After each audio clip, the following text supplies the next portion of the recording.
બધા દારૂ પી રહ્યા છો અને જે દારૂ ના પીતો એ એક નંબરનો ગેલ છોડ્યો કહેવાય.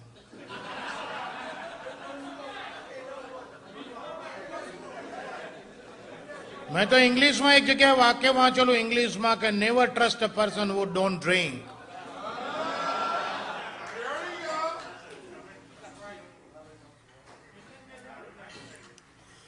कि जिंदगी दीने को दीजी मैंने, किस्मत में लिखा था पी तो पी मैंने, कि मैं न पीता तो तेरा लिखा गलत हो जाता, तेरे लिखे को निभाया क्या खता की मैंने.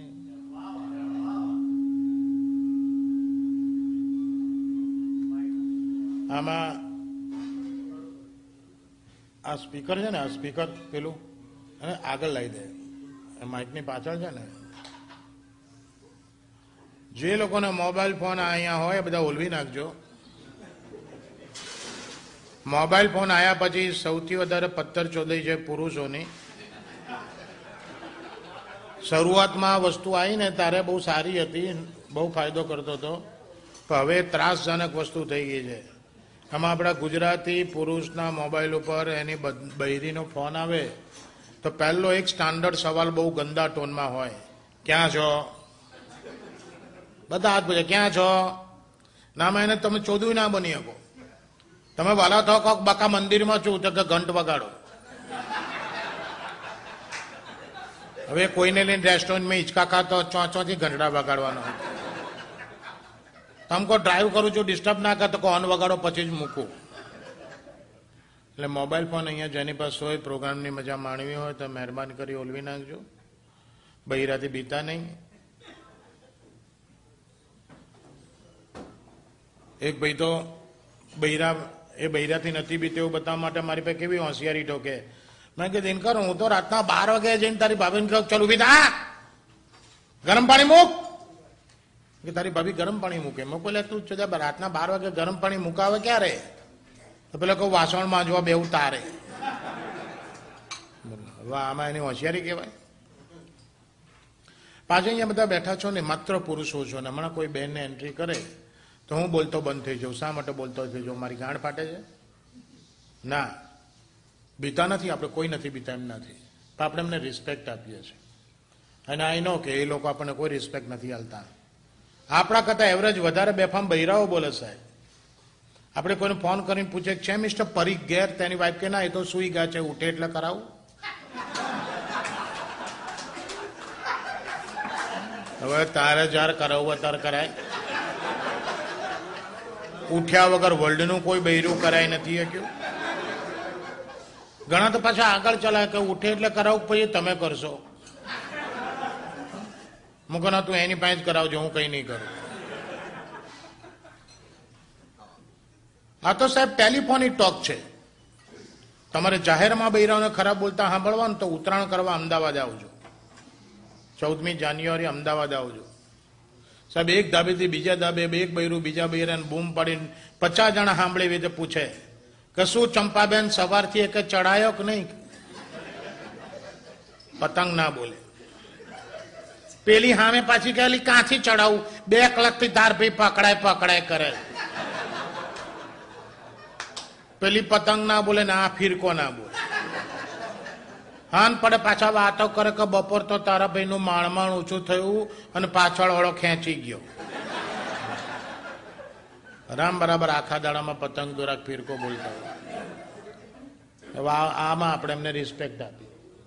બૈરાઓમાં પ્રોબ્લેમ શું છે કે લોકો ઉતાવળમાં અધૂરું બોલે છે. એ અધૂરું બોલે છે એમાં મિસઅન્ડરસ્ટેન્ડિંગ બહુ થાય છે. એક બેન દરજીની દુકાન જઈને કે મેરે દરજી આ વખતે તમારો ચણિયો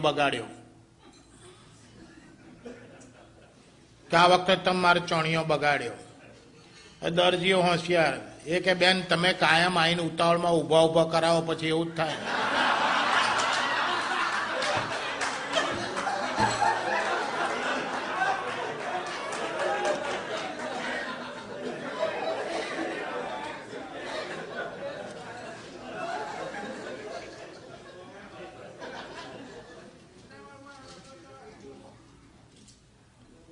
એકવાર એક અમેરિકન, એક રશિયન, એક ઇન્ડિયન, 3 જણા એક સબ્જેક્ટ ઉપર ડિબેટ કરતા હતા. એમનો સબ્જેક્ટ હતો સેક્સ એજ્યુકેશન.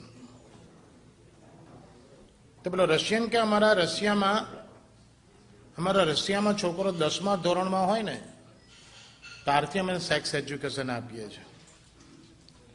પેલો અમેરિકન કે અમારા અમેરિકામાં તો છોકરો 8મા ધોરણમાં હોય ને 8th સ્ટાન્ડર્ડમાં ત્યારથી એને સેક્સ એજ્યુકેશન આપીએ છીએ. અને બંને જણા કે ઇન્ડિયામાં સેક્સ એજ્યુકેશન છે જ નહીં. સેક્સ એજ્યુકેશનના નામે ઇન્ડિયા ઇઝ 0. એટલે સેક્સના પ્રોબ્લેમ બધા ઇન્ડિયામાં બહુ થાય છે. ઇન્ડિયન બગડે કે ચોદવો બંધ થઈ જાઓ. તમે 8માની 10માની માં ચોદો છો. તમને શું ખબર સેક્સ એજ્યુકેશન ઇન્ડિયામાં ક્યારથી છે? બાલ મંદિરથી છે. ચોદવો પહેલા ધોરણથી છે. અને એ બેઠેલા બધા ગુજરાતી ભણેલા હશો. તમને ખબર હશે આપણે નાના હોઈએ બાલ મંદિરમાં પહેલા સ્ટાન્ડર્ડમાં હોઈએ તો આપણને ઇનિશિયલી શું શીખવાડવામાં આવે? 2 જ વસ્તુ પહેલાં શીખવાડવામાં આવે. 1 થી 100 સુધી આંખ, જેને બારાખડી કહે. બીજો કક્કો શીખવાડવામાં આવે. કક્કામાં 2 પાર્ટ હોય, એક સ્વર અને બીજું વ્યંજન. એમાં વ્યંજન એટલે ક ખ ગ ઘ ટ ઠ ડ ઢ પ પ બ ભ ત ત દ ણ ય ર લ વ શ એ બધા વ્યંજન કહેવાય. અને અ આ ઈ મોટો ઈ ઉ મોટો ઉ અમ ઓ આ ઔ એ બધા સ્વર કહેવાય. હવે જેને બાળપણમાં આપણે સ્વરના નામે ભણ્યા છીએ બધા સેક્સ સાઉન્ડ છે સાહેબ. અ આ પછી ઓછું દુખે તો ઈ, વધારે દુખે તો ઈ, પછી પછી ઓ આ ઔ અમ આ.